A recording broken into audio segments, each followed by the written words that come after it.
تو یہ کہا گیا قاعدہ کیا ہے آج کا، ما ثبت بیقین لا یرتفع الا بیقین، جو چیز یقین سے ثابت ہے وہ نہیں ختم ہوگی اور وہ اس کا حکم نہیں اٹھے گا مگر یہ کہ دوسرے یقین سے، یعنی اگر یقین آ جائے اس کے بعد تو پھر پہلے والا یقین ختم ہو جائے گا، وہ بالکل جو ہے قطعی بات ہے، وہ ختم ہو جائے گا۔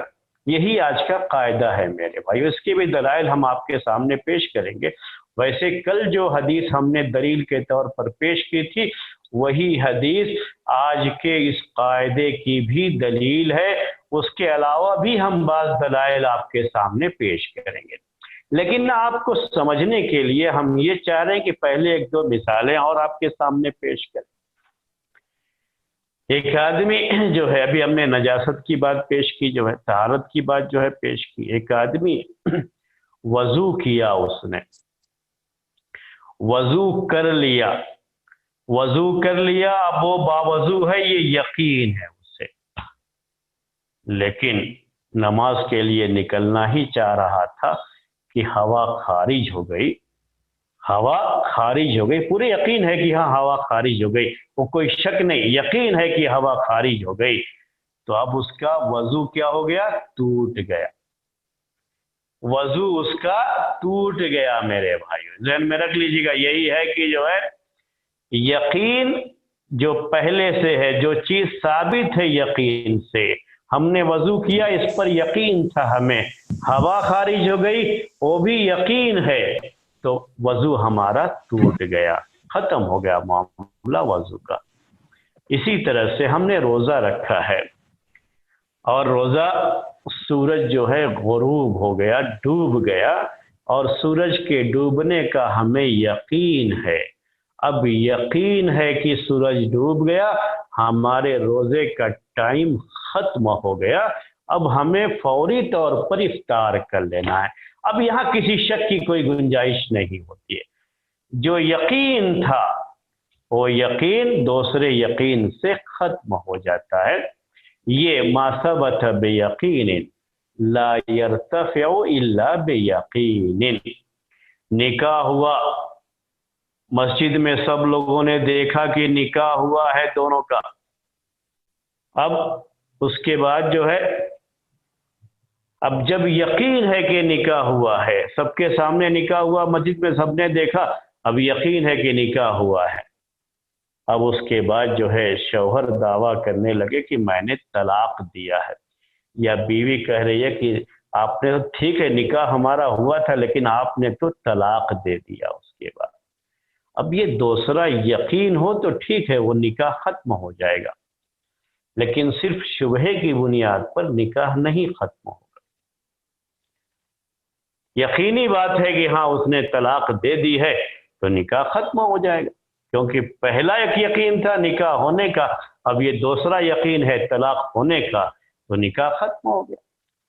جو یقین سے چیز ثابت ہے وہ دوسرے یقین سے ختم ہو جائے گی، وہ معاملہ جو ہے ختم ہو جائے گا۔ پہلے بیت اللہ کے بجائے بیت المقدس قبلہ تھا، تو یقین تھا کہ ہمارا قبلہ بیت المقدس ہے، لیکن جب اللہ تعالیٰ کی طرف سے حکم آ گیا کہ اب بیت اللہ قبلہ ہے، تو اب یہ پہلے والا جو حکم تھا وہ ختم ہو جائے گا، کیونکہ اس یقین کو اب دوسرے یقین نے ختم کر دیا۔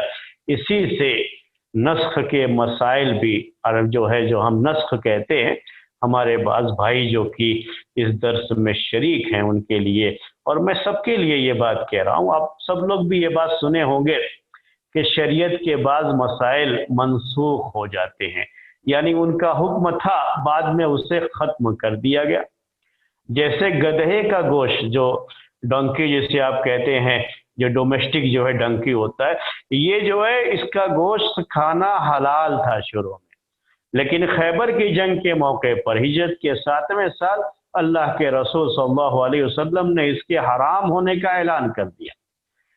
تو پہلے اس کا جائز ہونا ثابت تھا، لیکن جیسے ہی آپ نے حرام کر دیا اور آپ کی زبان سے اس کی حرمت کی بات نکل گئی، تو یہ بھی یقین ہے، اس یقین سے پہلا والا حکم ختم ہو جائے گا، یعنی جواز کا حکم ختم ہو جائے گا، یہ چیز حرام ہے۔ شریعت میں کچھ چیزیں تھیں جو شروع میں جو ہے جائز تھیں، شراب لوگ پیتے تھے پہلے ہی سے، تو شروع میں شراب پینے کی حرمت نہیں آئی تھی، حرام نہیں تھی، تو لوگ پیتے تھے۔ لیکن جب اللہ تبارک و تعالیٰ نے اسے حرام قرار دے دیا اور اللہ کے رسول صلی اللہ علیہ وسلم نے اس کا اعلان کر دیا، تو یہ چیز پہلے کیا تھا؟ ثابت تھا اس کا جائز ہونا، لیکن جیسے ہی اس کی حرمت آ گئی تو اب اس کا حرام ہونا بھی یقین ہو گیا۔ تو یہ یقین پہلے والے یقین کو ختم کر دے گا، یعنی اس کا جواز، اس کا جائز ہونا یہ ختم ہو گیا، اسی وقت کی بات ہے کہ وہ ختم ہو گیا۔ تو یہ جو آج کا قاعدہ ہے وہ یہی ہے میرے بھائیو، قاعدہ کہ ما ثبت بیقین لا یرتفع الا بیقین، جو یقین سے ثابت ہے تو دوسرے یقین سے ہی ختم ہوگا، شخص کی بنیاد پر وہ ختم نہیں ہوگا بلکہ دوسرے یقین سے ہی ختم ہوگا۔ میں آپ کو جو ہے اور بھی ایک بڑا مسئلہ ہوتا ہے ترکے کی تقسیم میں، کوئی شخص انتقال کر گیا جو مال چھوڑ کے جاتا ہے اس کو ترکہ کہا جاتا ہے، اس کا چھوڑا ہوا مال، تو اس کی تقسیم کا ایک مسئلہ یہ بھی آتا ہے کہ ایک شخص ہے کہیں گیا، سفر میں گیا، کسی کام سے گیا، اب وہاں جانے کے بعد اس کی خبر آنا ختم ہو گئی، نہ کوئی چٹھی لکھ رہا ہے، نہ کوئی خط لکھ رہا ہے، نہ کوئی میسج کر رہا ہے، نہ جو ہے کوئی رابطہ کر رہا ہے، نہ فون کر رہا ہے، کوئی چیز نہیں، اور ایک مدت گزر گئی، سال 2 سال 4 سال گزر گیا، ایسے ہی اس کی کوئی خبر نہیں، اس کا کوئی پتہ نہیں۔ اب گھر کے لوگ آ کر کے جو ہے قاضی کے پاس، جج کے پاس، نہیں، اس کا جو بھی طریقہ ہے، اب وہ مر گیا ہوگا، اس کا طریقہ آپ تقسیم کر دو، ہمارے درمیان آ کر کے مطالبہ کریں، تو منع کر دیا جائے گا۔ کیوں؟ کہ اس کا زندہ ہونا، جب وہ گیا تھا، ہمارے سامنے گیا تھا تو زندہ تھا، اس کی زندگی یہ یقینی چیز تھی۔ اب یہ یقین صرف یہ شبہ کی ہو سکتا ہے مر گیا ہو اسی لیے خبر نہیں آ رہی ہے اس کی، اس شبہ کی بنیاد پر اس کا جو ہے اس کی زندگی جو ثابت ہے یقین کے ساتھ، وہ جو ہے زندگی اس کی ختم نہیں مانی جائے گی، اس کی موت ہونا یہ تصور نہیں کیا جائے گا۔ ہاں، جب تک کوئی شخص آ کر کے یہ کہہ نہ دے کہ ہاں واقعی وہ آدمی مر گیا ہے اور میں نے دیکھا اس کا جو ہے فلاں جگہ پر اس کا انتقال ہوا، وہیں کے لوگوں نے اسے دفن کر دیا، کسی کو پتہ نہیں تھا کہ کون آدمی ہے، اس لیے لوگوں نے وہیں دفن کر دیا۔ اب یقین کے ساتھ جب یہ خبر آ جائے گی تبھی جا کر کے اس کی موت کا اعلان ہوگا اور طریقہ تقسیم ہوگا، صرف شک کی بنیاد پر طریقہ اس کا تقسیم نہیں کیا جا سکتا۔ تو یہ میرے بھائیوں بات تھی ما ثبت بیقین لا یرتفع الا بیقین، کہ جو چیز یقین سے ثابت ہے وہ یقین سے ہی ختم ہو سکتی ہے، اور یقین سے ہی اس مسئلے کو اٹھایا جا سکتا ہے، ختم کیا جا سکتا ہے۔ جب تک یقین نہ ہو وہی پہلے والا مسئلہ باقی رہے گا، پہلے والا حکم ہی باقی رہے گا۔ میں آپ کو جو ہے اس کے پہلے 2 قاعدے آپ کے سامنے پیش کر دوں، اس کے بعد جو ہے آپ کے سامنے جو دلیل، میں قاعدہ کہہ دیا، جو دلیلیں پہلے آپ کو اس قاعدے کی پیش کر دوں احادیث سے، پھر انشاءاللہ ہم اور مثالیں بھی پیش کریں گے اور آپ سے بھی کچھ سوالات کریں گے، اور کچھ جو ہے ایسے احکام ہیں شریعت کے جو اس قاعدے سے مستثنا ہے۔ مستثنا کا مطلب کہ اس کو اس سے الگ کیا گیا ہے، وہاں پر یہ قاعدہ اپلائی نہیں ہوتا، لاگو نہیں ہوتا، وہ بھی جو ہے آپ کے سامنے پیش کر دیں گے انشاءاللہ۔ تو پہلے دلیل کی طرف آئیے۔ کل جو ہے دلیل جو ہم نے آپ کے سامنے پیش کی وہ دلیل پھر سے دوہرا لیجئے۔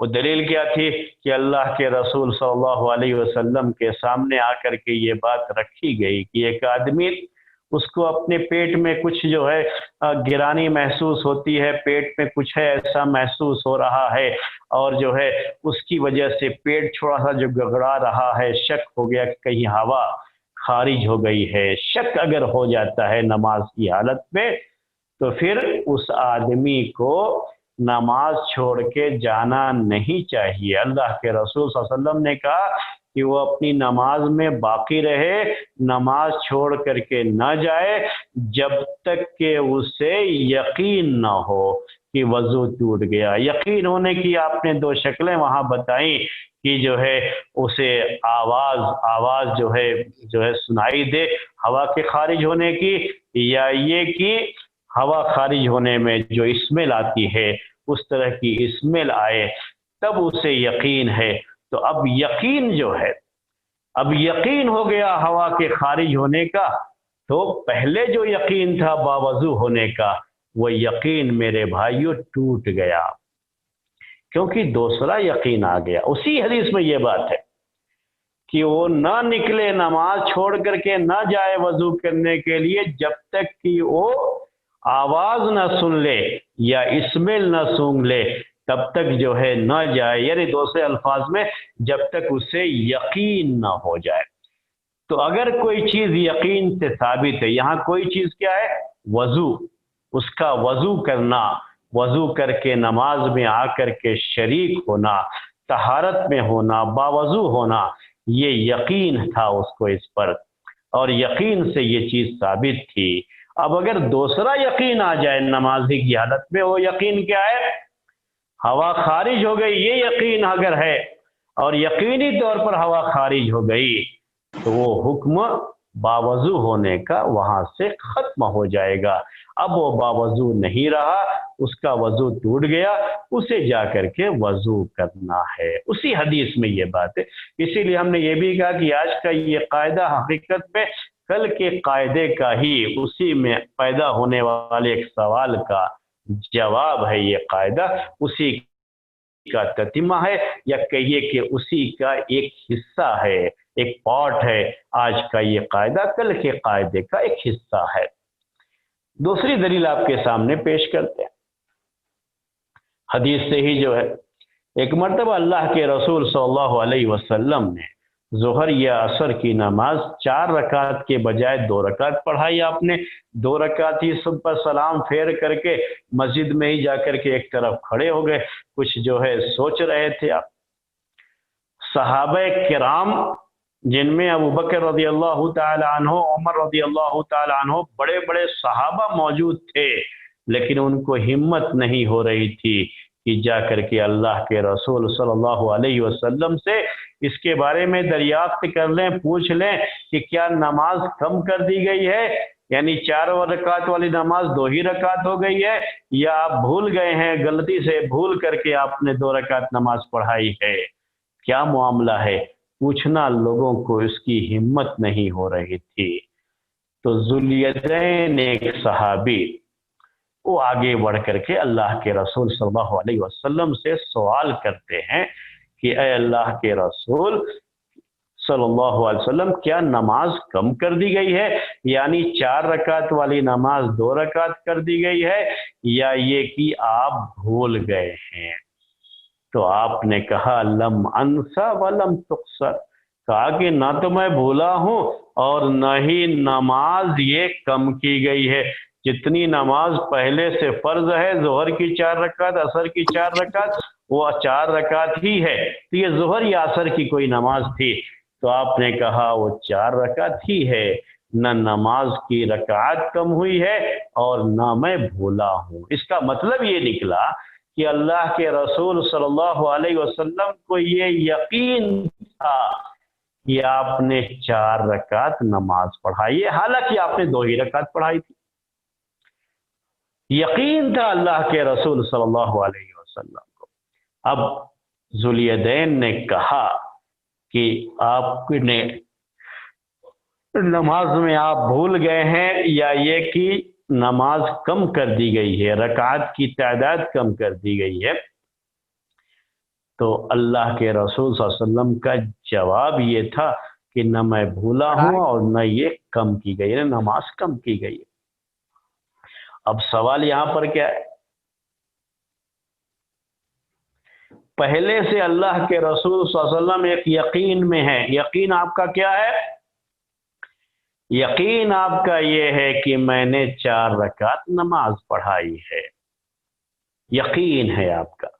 اب یہ یقین اب ذوالیدین کے کہنے کی وجہ سے اللہ کے رسول صلی اللہ علیہ وسلم کا یہ یقین ختم نہیں ہوا، تو آپ نے صحابہ سے پوچھا کہ اصدق ذوالیدین، کیا یہ ذوالیدین صحیح کہہ رہے ہیں کہ میں نے 2 ہی رکعت نماز پڑھائی ہے اور میں بھول گیا ہوں، کیا یہ صحیح کہہ رہے ہیں؟ اب تک آپ کو یقین کیا ہے کہ میں نے 4 رکعت پڑھائی، حالانکہ آپ 4 رکعت پڑھائے نہیں تھے۔ تو آپ کے ذہن میں بیٹھا ہوا یہ یقین ختم کیسے ہوگا؟ جب یقین دوسرا آ جائے گا۔ صحابہ میں سے سب نے کہا کہ ہاں ذوالیدین صحیح کہہ رہے ہیں، آپ نے 2 ہی رکعت نماز پڑھائی ہے۔ اب اللہ کے رسول صلی اللہ علیہ وسلم کے ذہن میں جو یقین کی طرح سے بات بیٹھ گئی تھی، حالانکہ وہ غلطی سے بیٹھ گئی تھی، وہ یہ ہے کہ چونکہ آپ بھول گئے تھے اسی لیے آپ نے 4 رکعت نماز نہیں 2 ہی رکعت پڑھائی تھی، لیکن آپ نے یہ سمجھ کر کہ 4 پوری ہو گئی سلام پھیر دیا، یعنی پہلے ہی تشہد میں بیٹھے تو جو ہے اسی کو دوسرا تشہد سمجھ کر کے آپ نے سلام پھیر دیا۔ آپ کا یہ یقین دوسرے یقین سے ختم ہو گیا۔ کیسے ختم ہو گیا؟ کہ اب آپ نے مان لیا کہ ہاں 2 ہی رکعت میں نے پڑھائی، کیونکہ اس یقین کو آپ نے چھوڑ دیا جو پہلے سے ذہن میں بیٹھ گیا تھا، کیونکہ دوسرا یقین آ گیا تھا یہاں پر، اور آگے بڑھ کر کے آپ نے 2 رکعت نماز پڑھائی جو رہ گئی تھی، اور پھر سجدہ سہو کیا آپ نے، جو کہ اس طرح کے مواقع پر طریقہ ہے۔ صحیح طریقہ یہ ہے کہ ایسے موقع پر یہی کیا جاتا ہے کہ پھر نماز کو مکمل کریں گے اور سجدہ سہو کر لیں گے۔ تو میرے بھائیوں یہ تھا مسئلہ، یہ تھی اس کی دلیل کہ یقین اگر ایک یقین ہے تو یہ یقین دوسرے یقین سے ساقط ہو جاتا ہے، دوسرے یقین سے ختم ہو جاتا ہے، اور اگر دوسرا یقین آ جائے تو پہلے والے یقین کو ختم کر دیتا ہے دوسرا یقین۔ ایک اور میں دلیل آپ کے سامنے پیش کر دوں اس کی، اللہ کے رسول صلی اللہ علیہ وسلم کے زمانے میں پیش آنے والا ایک واقعہ یہ جو صحیح بخاری میں موجود ہے، وہ یہ ہے کہ جب تحویل قبلہ یعنی قبلہ بدلنے کے تعلق سے، قبلہ ہم نے آپ سے کہا جب مدینے میں اللہ کے رسول صلی اللہ علیہ وسلم آئے تو 16-17 مہینے تک آپ بیت المقدس کی طرف ہی چہرہ کر کے نماز پڑھتے رہے، پھر جو ہے قبلہ تبدیل کر دیا گیا۔ آپ کی خواہش بھی تھی کہ بیت اللہ کو قبلہ بنایا جائے، اور اللہ تبارک و تعالی نے اس خواہش کے مطابق جو ہے حکم نازل فرمایا، قبلے کو بدل دیا، بیت اللہ ہمارا قبلہ ہو گیا۔ تو بعض صحابہ تک ابھی یہ خبر نہیں پہنچی تھی، وہ دوسری مسجد میں نماز پڑھ رہے تھے، تو وہ پہلے والے قبلے کی طرف ہی چہرہ کر کے نماز پڑھ رہے تھے۔ وہ کون سا قبلہ؟ بیت المقدس کی طرف چہرہ کر کے نماز پڑھ رہے تھے۔ وہاں سے ایک صحابی کا گزر ہوا جو پہلے اللہ کے رسول صلی اللہ علیہ وسلم کے ساتھ نماز پڑھ چکے تھے، اور قبلہ کی تبدیلی کا حکم ان کو اس کا پتہ تھا، تو انہوں نے وہیں سے اعلان کیا ان کے سامنے کہ قبلہ بدل گیا ہے، اب بیت المقدس قبلہ نہیں رہا، اب جو ہے بیت اللہ الحرام قبلہ ہو گیا ہے۔ تو حدیث میں آتا ہے کہ سارے صحابہ، امام جو ہے سمیت امام صاحب بھی اور سارے مقتدی بھی، یہ اسی نماز کی حالت میں بیت المقدس سے انہوں نے بیت اللہ کی طرف اپنا چہرہ کر لیا، کیونکہ اب وہ قبلہ بدل گیا۔ تو اب جب وہ نماز میں کھڑے ہوئے تھے، نماز شروع کی تھی انہوں نے، تو انہیں یہ یقین تھا کہ ہمارا قبلہ بیت المقدس ہے۔ اب یہ یقین دوسرے یقین سے ختم ہو گیا۔ دوسرا یقین کیا آ گیا یہاں پر؟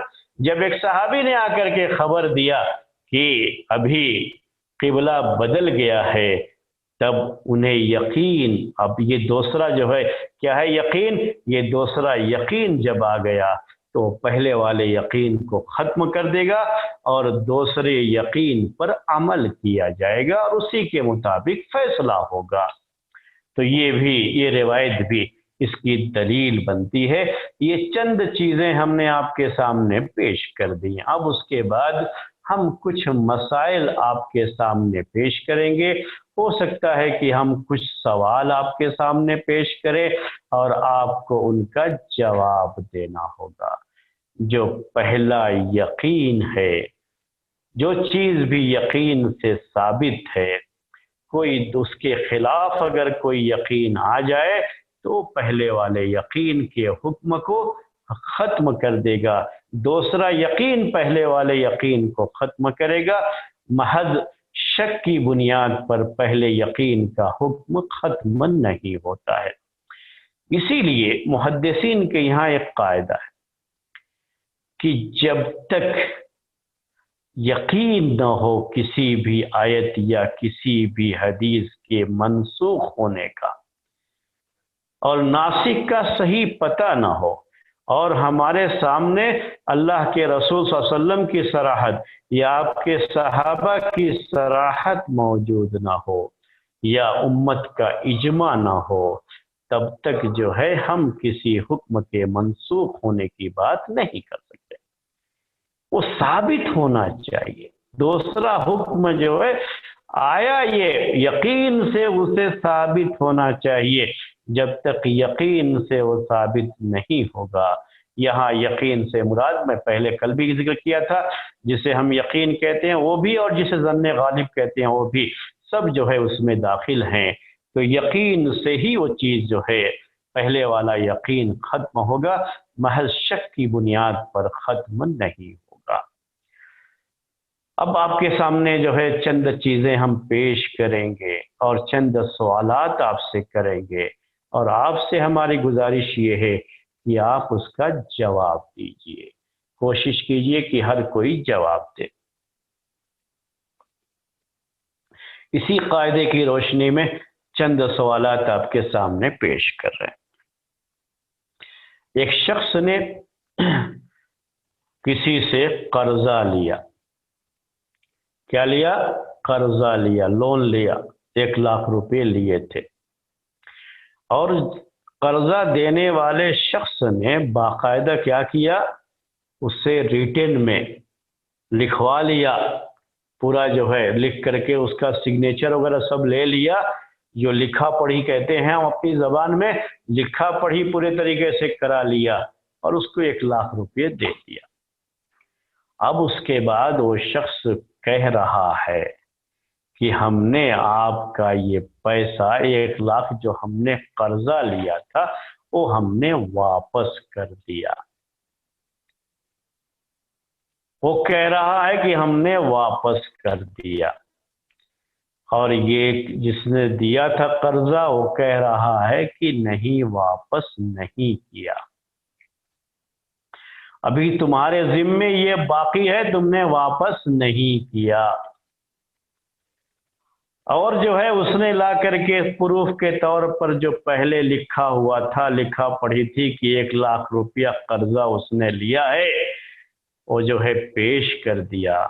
اب بتائیے آپ کہ کس کی بات تسلیم کی جائے گی اس مسئلے میں؟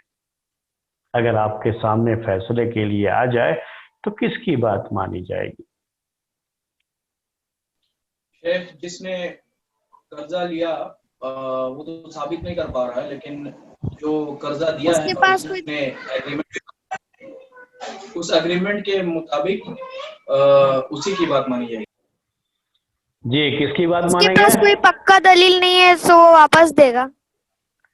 وہ واپس دے گا؟ نہیں، بالکل صحیح کہا۔ کسی بچے نے کہا کہ جو ہے اس کے پاس تو کچھ پروف ہی نہیں ہے واپس کرنے کا، لیکن لون لینے کا پروف موجود ہے، لون لیا ہے، یہ کیا ہے؟ یقین ہے، کیونکہ پروف ہے، پورا لکھا پڑھی ہے اس کی، اور واپس کرنے کا کوئی پروف نہیں پیش کر پا رہا ہے، تو کیا کریں گے کہ واپس نہیں کیا۔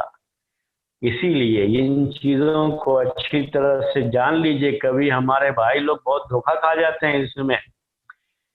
جب آپ کسی سے کوئی چیز لیے ہیں اور باقاعدہ اس کی لکھا پڑھی ہوئی ہے، کہیں آپ نے ریٹرن میں کوئی چیز دی ہے، تو جب آپ نے قرضہ واپس کیا، واقعی معنی میں آپ نے واپس کیا، تو کیا ذمہ داری بنتی تھی کہ وہ پروف اس سے مانگیں اور اسے اب پھاڑ کر کے پھینک دیں.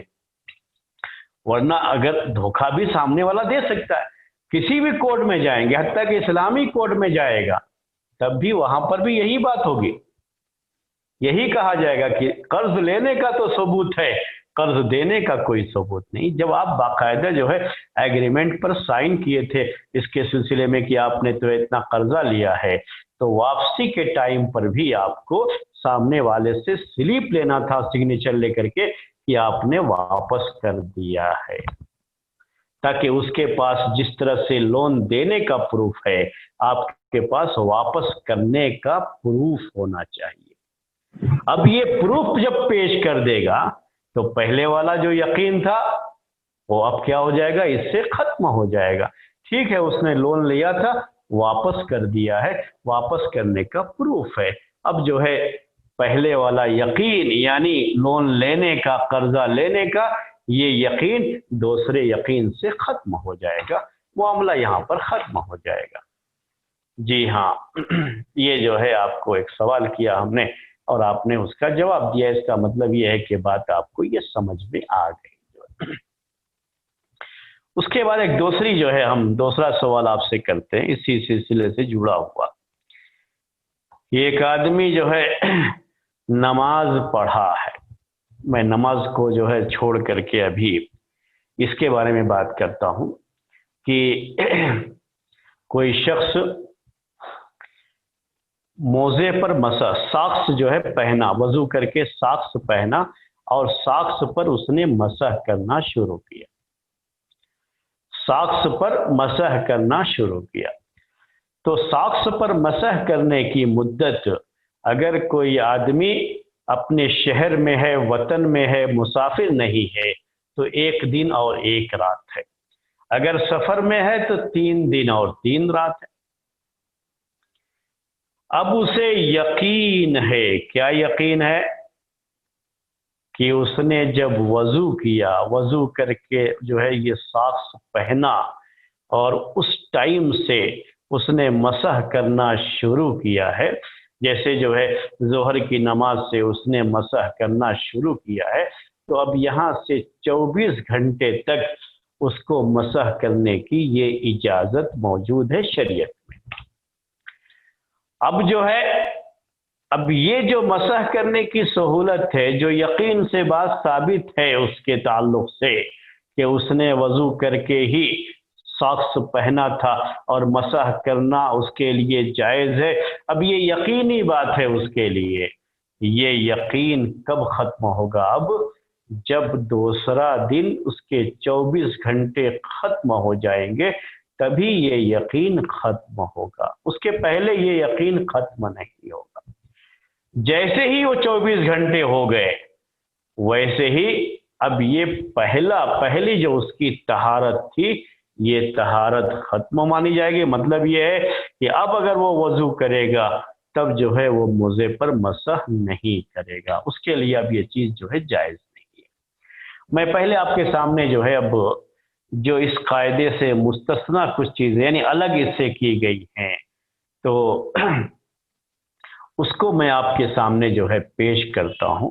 پہلے وہ جو ہے جو قاعدے کے سے الگ کی گئی ہیں چیزیں اور اس پر عمل وہاں پر یقین کا خیال نہیں کیا جاتا، بس جو ہے شبہ بھی ہو جائے تو جو ہے اس میں شبہ کا بھی خیال کرتے ہوئے وہاں پر عمل کیا جاتا ہے. اس میں سے ایک مسئلہ ابھی یہ جو موزے پر مسح کرنے کا مسئلہ تھا، میں اسی کو پھر سے آپ کے سامنے پیش کرتا ہوں تھوڑا مثال بدل کر کے.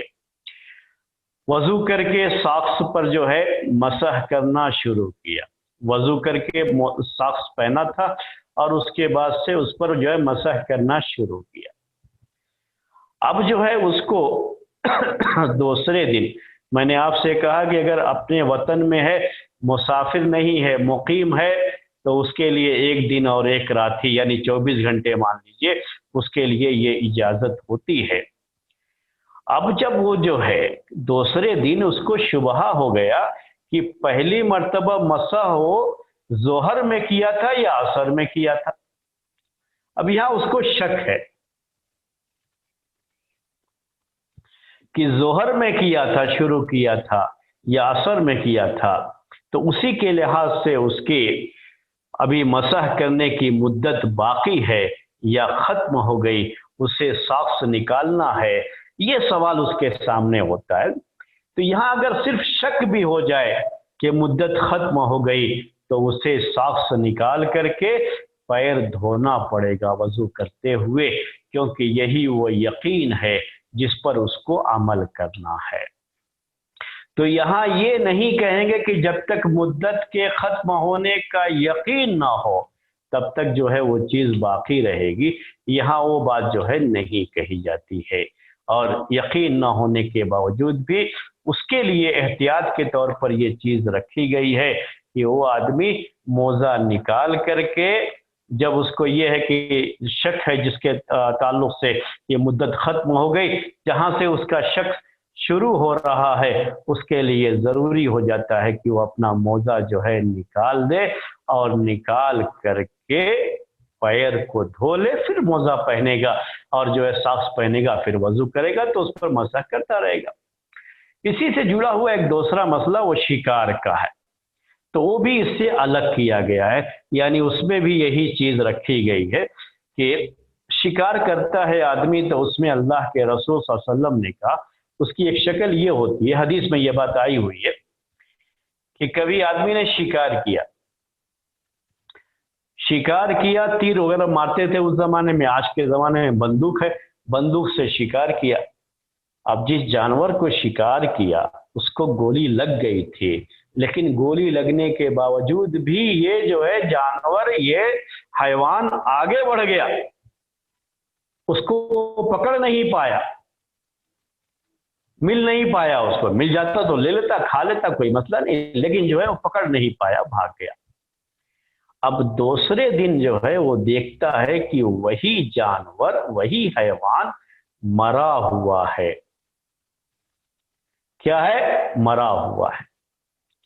اب یہاں پر اسے یقین کیا ہے کہ اس کی گولی اس جانور کو لگی تھی، اور شک یہاں پر یہ ہے کہ ہو سکتا ہے کہ اسی کی گولی لگنے سے یہ جانور مرا ہو، اور یہ بھی ہو سکتا ہے کہ گولی لگنے کے بعد وہ کمزور ہو گیا ہو، جس کی وجہ سے کسی جانور نے یا کسی اور جو ہے کسی دوسرے جانور جو کہ دوسرے جانوروں پر حملہ کرتے رہتے، کسی جانور کے حملہ کرنے کی وجہ سے ہی وہ مر گیا ہو، گولی لگنے سے نہ مرا ہو۔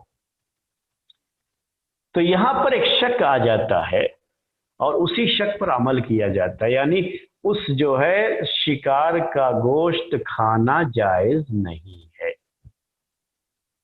حالانکہ گولی لگنا یقین ہے۔ یہاں پر دوسرا جانور آ کر کے اس سے کھایا، یا جو ہے اس جانور کے حملے کی وجہ سے، مارنے کی وجہ سے وہ مر گیا، کمزور ہو گیا تھا، تو جو ہے جب کمزور کو دیکھتے ہیں تو لوگ اپنی طاقت دکھانے لگتے ہیں، تو جانوروں میں بھی یہ چیزیں ہوتی ہیں، دیکھا کمزور پڑا ہوا ہے تو آ کر کے اپنی طاقت دکھایا، سینگ سے مارا، اور اس کے مارنے کی وجہ سے وہ جو ہے جانور مرا، اور گولی لگنے سے نہیں مرا۔ گولی لگنے سے اگر مر جائے گا، خون نکل گیا ہے تو اسے کھا سکتے ہیں، اور بسم اللہ کر کے اگر شکار کیا ہے تو اسے کھا سکتے ہیں، اس کو ذبح کرنے کے معنی میں مانا جاتا ہے۔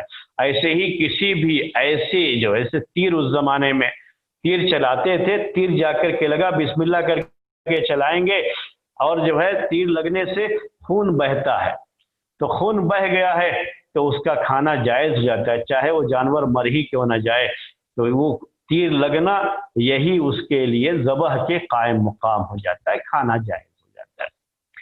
تو یہاں پر کیا عمل اللہ کے رسول صلی اللہ علیہ وسلم نے کیا کہا کہ اگر تم نے کسی جانور کا شکار کیا، وہ تیر کی بات ہوتی ہے، کل کے دن آپ دیکھ رہے ہو کہ اس میں ہمارا تیر لگا ہوا ہے اور وہ مرا ہوا جانور ہے، تو اب یہ پتہ نہیں ہے کہ اس تیر ہی کی وجہ سے مرا ہے یا اور کسی وجہ سے مرا ہے تو ایسے جانور کا گوشت کھانا جائز نہیں ہے. اس شکار کا گوشت نہیں کھائیں گے. اگر مر گیا ہے تو گوشت نہیں کھائیں. زندہ اگر مل جائے تو ذبح کر کے کھا لیں گے, وہ کوئی مسئلہ نہیں ہے. ایسے ہی اگر جو ہے کسی پرندے کو چڑیا کا شکار کر رہے ہیں, بندوق جو ہے سے پرندے کا شکار کیا, وہ پرندہ گرا تو پانی میں جا کر کے گر گیا. پانی میں گرنے کے بعد وہ مر کر کے اوپر تیرنے لگا, مر گیا, مر کر کے اوپر تیرنے لگا. تو یہاں پر بھی یہی بات ہے کہ پتہ نہیں گولی لگنے سے مرا ہے یا جو ہے پانی کی وجہ سے مر گیا ہے. کس وجہ سے مرا یہ پتہ نہیں. پانی سے مرا تو مردار ہے اور مردار کا گوشت کھانا جائز نہیں ہوتا ہے. گولی لگنے سے اگر وہ مرا ہے تو یہ ہم نے آپ سے کہا کہ ایسی گولی جس سے خون بہہ جاتا ہے, تو یہی گولی لگنا جب بسم اللہ کر کے ہم اسے جو ہے شکار کیا ہے ہم نے, تو گولی لگنا ہی یہ کیا ہے, اس کے ذبح کرنے کے قائم مقام ہو جاتا ہے اور اس کا گوشت کھانا جائز ہو جاتا ہے. تو یہاں پر بھی تو زیادہ امکان تو اسی کا ہے نا کہ اس کے گولی لگنے سے ہی وہ مرا ہے. اور لیکن ایک شبہ ہے, اس میں ایک شک ہے کہ کہیں پانی میں ڈوبنے کی وجہ سے نہ مر گیا ہو. تو ایسی شکل میں یہ جانور کا بھی مسئلہ ہو سکتا ہے. تو ایسی شکل میں یہ بات جو ہے کہی جاتی ہے کہ یہاں پر اسی شک پر عمل کرتے ہوئے اس کا گوشت کھانا جائز نہیں ہوتا ہے. تو جو اصل قاعدہ تھا اس قاعدے سے میرے بھائیوں یہ جو ہے چیزیں الگ کی گئی ہیں, اس کا حکم الگ ہے, کیونکہ حدیث میں ایسے ہی اس کا حکم بیان کیا گیا ہے. یہ بات تھی, چند جو ہے آپ کے سامنے جو ہے باتیں تھی جو ہم نے پیش کر دی آپ کے سامنے. اب اگر آپ کو کوئی سوال ہو تو آپ سوال کر سکتے ہیں. جو وقت ہے اس کے لحاظ سے پہلے آپ کو جو سوال ہو آپ سوال کر لیجئے, اس کے بعد ہم بھی آپ سے سوال کریں گے. چند مسائل جو ہے آپ سے پوچھیں گے, اس قاعدے کی روشنی میں آپ جواب دیجئے گا. لیکن پہلے آپ سوال اگر ہو, آپ کو کوئی شبہ ہو, کوئی ڈاؤٹ ہو اس قاعدے یا اس سے پہلے والا قاعدہ کل جو پیش کیے تھے, اس کو آپ سوال پہلے کر لے سکتے ہیں. جی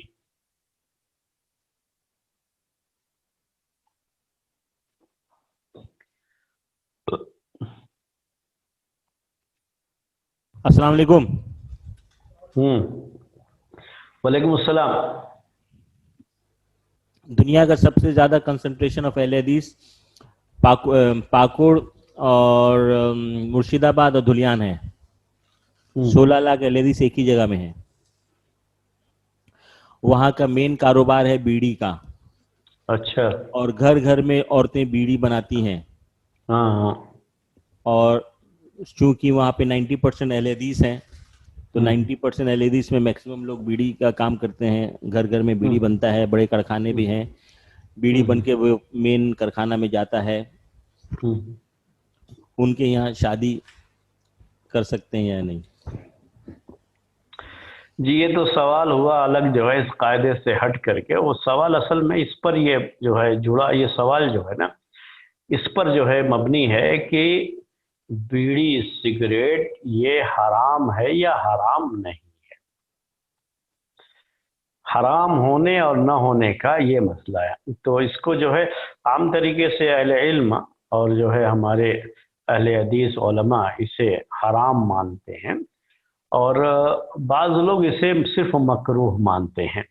اور وہی وجہ ہے کہ ہمارے جو آپ کا جو علاقہ آپ نے بتایا ابھی, اور بھی دوسرے علاقے ہیں, یہاں کرناٹک میں بھی ایسے علاقے موجود ہیں اور ایسی کمپنیاں ہیں جو اہل حدیث لوگ ہی چلاتے ہیں, اور بیڑی کی کمپنیاں ہیں, اور جو ہے بیڑی کا وہ مارکا بہت مشہور ہے یہاں کا, لیکن اس کے جو مالک ہیں وہ اہل حدیث ہی ہیں.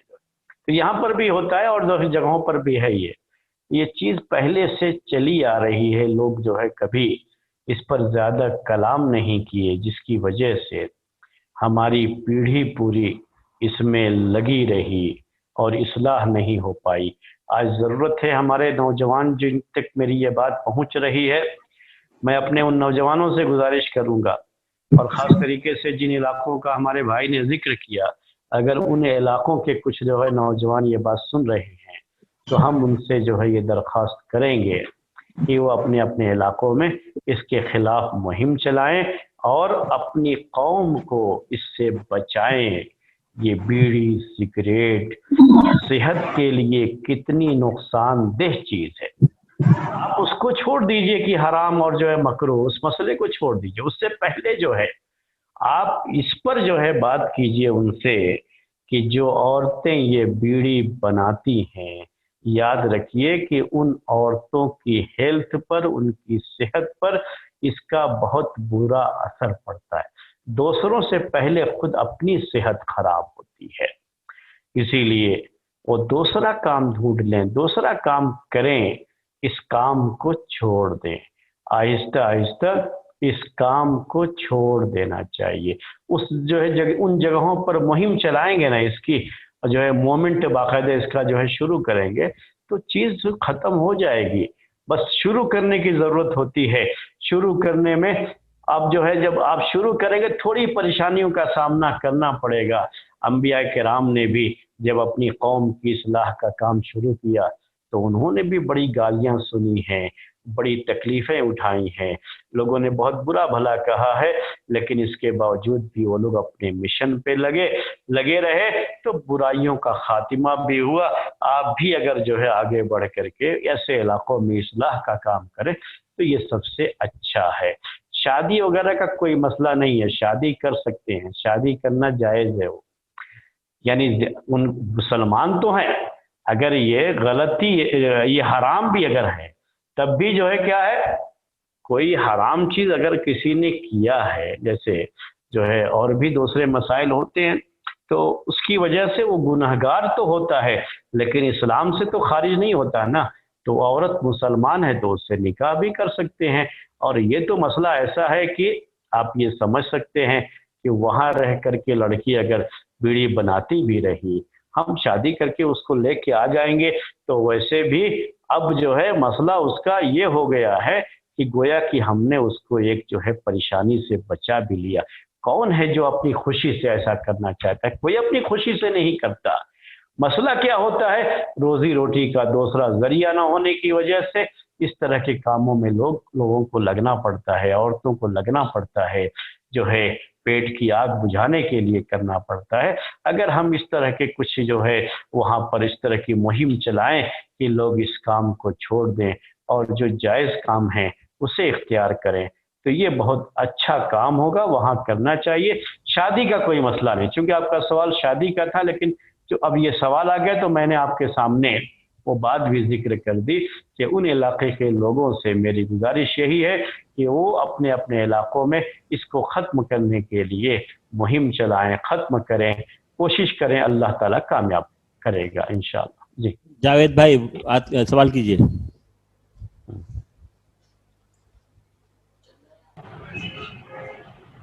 ہلو، السلام علیکم۔ وعلیکم السلام ورحمۃ اللہ وبرکاتہ۔ جی شیخ، اسی سے جڑا ایک سوال ہے کہ بہت سارے علماء جو مدرسہ چلاتے ہیں وہ لوگ بیڑی والے کے پاس جا کے پیسہ لیتے ہیں مدرسہ کے، یہ کہاں تک جائز ہے؟ بالکل آپ نے صحیح سوال کیا ہے، اور آپ کا سوال جو ہے 100% یہ سوال بنتا ہے۔ واقعی جو ہے سوال آپ کا چبھتا ہوا سوال، یہ مدرسے کے ذمہ داروں سے یہ سوال بنتا ہے جو آپ نے کیا ہے۔ یہاں جو ہے کرناٹک میں ایک ایسے ہی بیڑی، میں نے آپ سے کہا نا کہ وہ بیڑی کا ایک مارکا ہے، وہ جو ہے ہمارے ایک اہل حدیث جو ہے خاندان کے پاس ہی ہے، وہ جو ہے ان کا بھائی جو ہمارے پاس پڑھتا رہا تو اس کو پتا تھا کہ یہ حرام ہے، نہیں کرنا چاہیے۔ اپنے بھائی سے جب اس نے کہا، والد صاحب کا انتقال ہو گیا، بھائی سے جب اس نے کہا کہ اس کام کو ہمیں چھوڑ دینا چاہیے، یہ کام صحیح نہیں ہے، تو اس کے بھائی نے یہی دلیل پیش کی جو ابھی آپ نے کہا نا، یہی دلیل پیش کی کہ فلاں فلاں ادارے کے بڑے بڑے ادارے، ہمارے اہل حدیثوں کے بڑے بڑے ادارے کا نام لیا کہ وہ لوگ ہر سال میرے پاس آ کر کے چندہ لے کر کے جاتے ہیں، ان کو پتا ہے کہ میری کمائی یہی ہے، اگر یہ حرام ہوتی کمائی تو چندہ لے کر کے کیوں جاتے؟ تو اس کے پاس دلیل یہی تھی۔ یہ ہماری بہت بڑی غلطی ہے، اور یہ ہماری قوم کا بہت بڑا المیہ ہے۔ ہمارے بھائی جنہوں نے سوال کیا، آپ کا سوال بالکل جو ہے 16 آنے صحیح، 100% صحیح ہے یہ، کہ اس چیز کو جو بڑھاوا ملا اس کی ایک وجہ یہی ہے۔ وجہ کیا ہے؟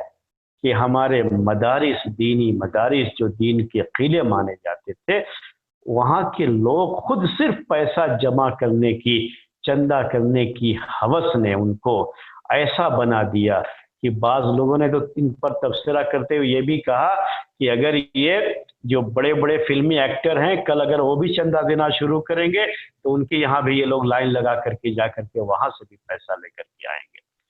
کبھی بھی یہ چندہ کرنے والے جائز اور حرام کمائی اور جائز کمائی اس کے بارے میں فرق کرتے ہی نہیں ہیں، جہاں سے مل رہا ہے لے کر کے آنا۔ یہی وجہ ہے کہ آج مدرسوں میں نہ وہ برکت ہے، اور نہ ہی مدرسوں کے جو طلبہ اور فارغین ہیں ان کے اندر وہ تقوی ہے، نہ للہیت ہے، نہ اللہ تعالیٰ کی خشیت ہے۔ بس ایک بھیڑ ہے جو ان مدرسوں سے پڑھ کر کے نکلتی ہے، لیکن سماج میں ان کا کوئی اثر نہیں۔ کیوں اثر نہیں ہے؟ اس کی وجہ، مین وجہ میرے بھائیوں یہی ہے کہ آج ان کو جو غذا کھلائی جاتی ہے اس میں حرام اور حلال کی تمیز نہیں ہوتی ہے، اور حرام سے جو جسم، حرام کی غذا پا کر کے جو جسم پلتا ہے، ظاہر سی بات ہے اللہ کے رسول صلی اللہ علیہ وسلم نے کہا کہ وہ جو دعائیں کرتا ہے تو انا یستجاب، بولا اس کی دعائیں کہاں قبول کی جائے، کہاں قبول ہوں گی ایسے لوگوں کی دعائیں؟ تو بھائی صاحب آپ کے بات بالکل صحیح ہے، ان کو وہاں سے چندہ نہیں لینا چاہیے اور باقاعدہ منع کرنا چاہیے، تاکہ ان کو کہنا چاہیے کہ آپ کی چونکہ کمائی صحیح نہیں ہے اس لیے ہم آپ سے چندہ نہیں لے رہے ہیں۔ جی ہاں، اور کوئی سوال؟ جزاک اللہ۔ حیاک اللہ۔ السلام علیکم۔ وعلیکم السلام۔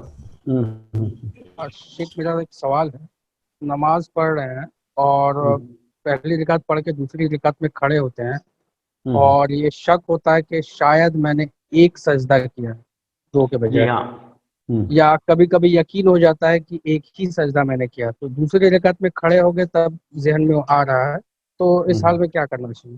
کچھ نہیں کرنا ہے آپ کو، آپ نماز کو ایسے ہی کمپلیٹ کیجئے، اور جو پہلی رکعت ہے آپ کی اس رکعت کا اعتبار نہیں ہوگا، پہلی رکعت کا اعتبار نہیں ہوگا؟ جی ہاں، اس رکعت کا ہی آپ اعتبار نہیں کریں گے۔ اگر آپ کو یقین ہے، یقین یاد رکھیے گا، یقین کا لفظ ہے، صرف شبہ ہے تو آپ سجدہ سہو کر لیجئے، کوئی مسئلہ نہیں، لیکن آپ کو اگر یقین ہے کہ آپ نے ایک ہی سجدہ کیا تھا، یا آپ کو یقین ہے کہ آپ نے پہلی رکعت میں رکوع ہی نہیں کیا، جی، اس کا جو بھی رکن ہے اس میں سے کوئی بھی چیز چھوٹ جاتی ہے نا تو وہ رکعت نہیں ہوتی ہے، تو وہ رکعت آپ کی نہیں ہوئی، آپ کو اس کی جگہ پر ایک اور رکعت پڑھنی ہے نماز آپ۔ جی، تو یقین جاوید اگر صدیقی ہے تو صاحب، آپ کو کرنا پڑے گا۔ السلام علیکم۔ جاوید صدیقی صاحب آپ ہاتھ اٹھائے تھے؟ جی شیخ السلام علیکم۔ وعلیکم السلام۔ شیخ ایک سوال یہ ہے کہ شک اور شبہات میں فرق کیسے کرے؟ جیسے کہ اگر مجھے جی ظہر ہاں، کے شک اور شبہ کا مسئلہ آپ کے سامنے جو ہم نے پیش کیا کہ شک یہ کیا ہوتا ہے؟ یقین ہے آپ کو کسی معاملے میں، اور وہ یقین پر آپ چل رہے ہیں، اور اس کے بعد آپ کو کوئی شک آ گیا اس کے تعلق سے، تو یہ شک کی کوئی جو ہے یعنی جب تک جو ہے کوئی پروف نہ ہو، یقین کے درجے کو نہ آئے، تب تک اس کا کوئی اثر نہیں پڑتا ہے شریعت کے مسائل میں۔ لیکن شبہ کیا ہے؟ شبہ یہ ہوتا ہے کہ کسی چیز کے بارے میں بھی آپ کو ایک شبہ ہے، یعنی ایسا کچھ نہیں کہ پہلے یقین تھا اور جو ہے بعد میں ایسا مسئلہ ہو گیا، نہیں، آپ کو اس کے تعلق سے شبہ ہے۔ تو کوئی بھی چیز جو ڈاؤٹ فل ہوتی ہے، ڈاؤٹ فل شروع ہی سے ہے، وہ ڈاؤٹ فل ہے تو وہ شبہات کے درجے میں آتی ہے، اور وہاں اسے چھوڑنا ہی چھوڑنا ہے آپ کو اپنے تقوی کو بچانے کے لیے، اور تقوی سے جو ہے کے مطابق جو ہے زندگی بسر کرنے کے لیے اسے چھوڑنا ہی چھوڑنا ہے۔ تو یہ بات دونوں میں فرق کرنا بہت ضروری ہے آپ کو۔ جیسے کوئی جانور ہے اس کا گوشت کھانا حلال ہے یا حرام ہے، اس کے بارے میں آپ کو شبہ ہے۔ کوئی کاروبار ہے، کاروبار کی کوئی شکل ہے جس کے بارے میں آپ کو شبہ ہے کہ اس کا جو ہے یہ کاروبار حلال ہے یا حرام ہے، شبہ ہے۔ ابھی جیسے بیڑی کا مسئلہ آیا، یہ شروع ہی سے مسئلہ، یہ نہیں کہ کسی زمانے میں وہ بالکل جو ہے یقین تھا کہ حلال ہے، اب یقین ہو، ایسا کچھ نہیں ہے مسئلہ، اب شبہ آ رہا ہے۔ وہ ہمیشہ سے یہ چیز مشتبہ تھی سماج میں، تو ہمیشہ یہ مشتبہ چیزیں، شبہات والی چیزیں، اس سے آدمی کو بچنا چاہیے، کبھی بھی اس کے قریب نہیں جانا چاہیے۔ اس کے قریب جانے سے کیا ہوگا؟ آپ کا دین بھی خطرے میں پڑ سکتا ہے، آپ کا ایمان خطرے میں پڑ سکتا ہے، اور حرام میں مبتلا ہونے کا بھی ڈر ہوتا ہے۔ تو یہ اصل شبہ اور جو ہے شک کا مسئلہ جو ہم جو قاعدہ پیش کر رہے ہیں نا، اس میں کیا ہوتا ہے؟ یقین آپ کو کسی بھی معاملے میں ہے، اس چیز کے پاک ہونے کا یقین ہے، یا یہ کہ جو ہے باوضو ہونے کا یقین ہے، ایک یقین ہے آپ کو، اور بیچ میں اس کے بعد اس کام میں کوئی شبہ آپ کو بیچ میں شک آ جاتا ہے، شبہ نہیں کہیں گے، شک آ جاتا ہے، تو اس شک کا کوئی اعتبار نہیں ہے شریعت۔ آپ کو اپنے یقین پر چلنا ہے۔ شبہات سمجھ گئے آپ؟ شبہ کسے کہتے ہیں؟ جو حدیث میں ہے نا کہ شبہات سے بچنا چاہیے، تو وہ شبہات کیا ہوتا ہے؟ وہ ہمیشہ سے وہ چیز مشتبہ ہوتی ہے، یعنی اس کا حرام ہونا یا حلال ہونا یہ واضح نہیں ہے، وہ شبہات کا مسئلہ ہوتا ہے، وہاں شبہات کا مسئلہ آتا ہے۔